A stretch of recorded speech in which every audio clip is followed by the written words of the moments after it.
Hello, ladies. It is good to see you, and happy Wednesday, and new day, new hair. I suppose you're going to be seeing this on Thursday, not Wednesday, because I'm filming late at night once again.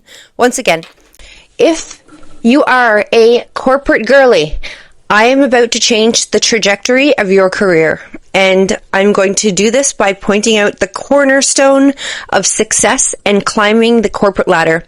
And you may think I don't know anything about this, but I absolutely do, and I learned it the hard freaking way. But my boss's boss, a national manager, gave me the best piece of advice I've ever learned, and I'm going to share that with you today. And I hope you all take it in and absorb it and take it seriously, because this is serious, because it cost me tremendously because I didn't know it, but now I do, and it will never cost me again. The rule of thumb is to never outsmart your boss. Never make your boss feel stupid. Never make her feel like she doesn't know as much as you, even if she doesn't. And most of the times they don't. They are stupid, and they might not know as much as you. But no matter how dumb that piece of crap boss is, you have to make them feel like they know everything and they are better than you. And I'm going to tell you how I know this. I'm going to do a little story time with you. It's been long enough now. I think fair is fair. They're lucky I didn't sue them, to be honest. But this is the facts of the matter. I was the manager of clinical practice for a whole region in Ontario for medical and healthcare providers. And it was quite a high position, and I loved it. Like, I loved my job. I loved the responsibility. I loved the delegations I did. I loved the auditing that I did. And it just so happened at that time that my branch was being audited externally, an external audit. And we had a time limit, of course.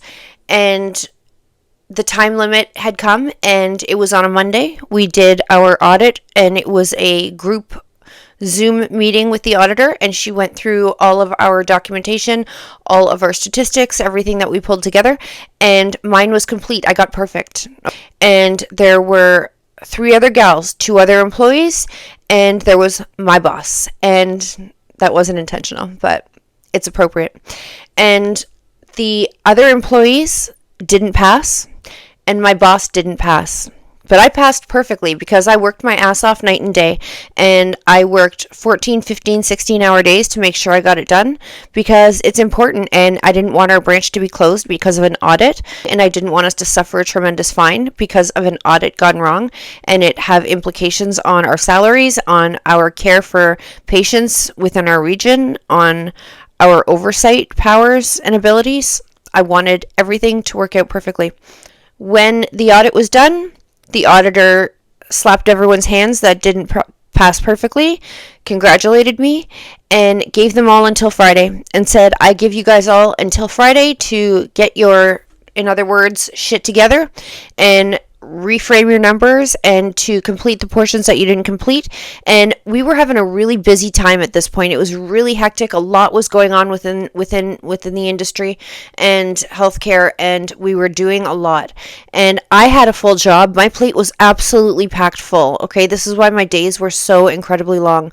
But I thought it would be kind of me to say, hey, let's say my boss's name is Denise. Hey, Denise. And I made the stupid mistake of saying this live in the group.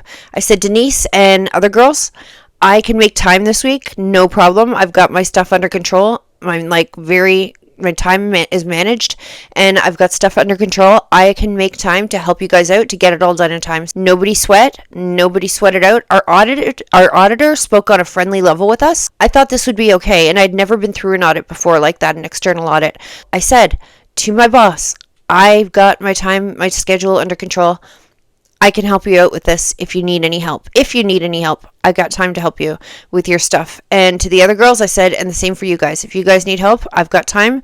Let's do it together. I said, we work as a team. We're a team, and it is what it is. That was that. All was fine. Everyone's like, thanks, no problem. That's amazing. And the next day I came into work, and I got fired. And I started fighting with them. I'm like, There is no cause here. I did nothing wrong. I just got 100% on an audit, and if I hadn't, the auditor said, she would have penalized the branch immediately. But because of my 100%, the others were given additional time to correct their work. But either I got used to complete the audit and then I was fired, or I got fired for making my boss look dumb. And I thought I was used at first. And then the national manager, and my boss was the provincial manager, and the national manager, I was having an argument with her on the phone telling her this is absolutely illegal. It's against employment law and the Employment Standards Act. There is no cause, there is no reason. And she said, well, your boss says you intimidated her and you made her feel intimidated and it was bullying. Well, I had a full plate and I really was going to struggle, but I still offered my time to help her out. And I thought that was kind of me. No, I made her look stupid and I made her look like she couldn't handle her business herself. And because I got 100% and she didn't, I made her look badly in the first place. And then I put a crown on that by offering to help her finish her work. Stupidity. I made my boss look dumb. And the national manager said to me, listen, she said, what did she say? Her exact words. She said, this is a poopy situation. And I'm like, that's an understatement. And she said, this is a poopy situation and you don't deserve this. Because I had nothing but letters and accolades and awards and everything through the work I did through this position. And she said, this is a poopy situation. She said, can I give you some advice? And she said, I don't know if you're going to sue or retain legal representation in this matter or how we're going to go forward, but let me give you some advice. And she said, don't ever make your boss look like she is less than you, look like she's less competent than you, look like she's dumb, look like she is not functioning at the level you're functioning at. And she said, that's the only advice I have for you. And I said, well, because I'm not a bully. I'm not intimidating. All I am is friendly. I believe in teamwork and supporting each other and co-working and helping each other rising, like lifting each other up. I am all for the women. Let's lift each other up and let's all be successful together and make shit happen and make it happen better than anybody else can ever make it happen. And I fought for this every day of my career and in every role I've ever had. And the national manager knew that. She's one of the ones who wrote me an amazing letter that was in my HR file saying that I represented everything that healthcare should be and that my commitment to client and patient care and ensuring that professionals are performing within their appropriate scope of practice and everything was exactly on point and just all of it, the whole thing.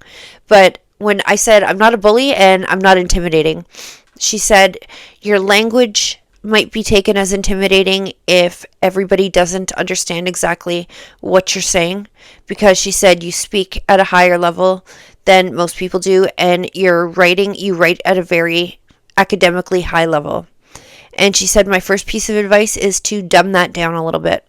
When you're talking with people in general, dumb that down a little bit. And she said, and my second piece is never make your boss feel less than.